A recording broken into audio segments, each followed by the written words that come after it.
انا جيت نفاجئ، جيت لها بنيتي، جيتها بخاطري. حسبي الله ونعم الوكيل. ردوا بالكم، ديروا لما في الغربي. مرحبا بكم متابعي قناة سكوب جزائري، لا تنسوا الاشتراك بالقناة والضغط على زر اللايك ليصلكم كل جديد.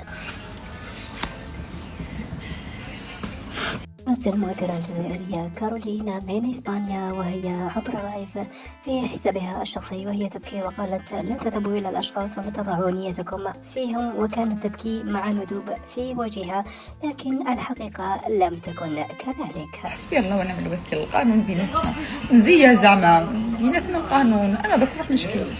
لكن بعد إثارة الضجة الكبيرة التي أثارتها في حسابها عبر فيسبوك، خرجت كارولينا بفيديو قصير وهي مع جزائري هو من عمل لها الميك اب الذي تظهر به بندوب على وجهها، وهذا هو الفيديو.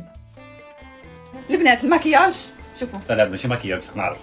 يعرف هو ستيل تاع ديزاين. مين مكياج؟ شوفوا توب خاص. دير مكياج سينمائي خلاص. اللايف كان مجرد مقلب من كارولينا لمتابعيها، حيث ضرب اللايف وأثار ضجة عبر مواقع التواصل الاجتماعي. إذا متابعي قناة سكوب جزائري، لا تنسوا الاشتراك بالقناة والضغط على زر لايك ليصلكم كل جديد. طاب مساءكم.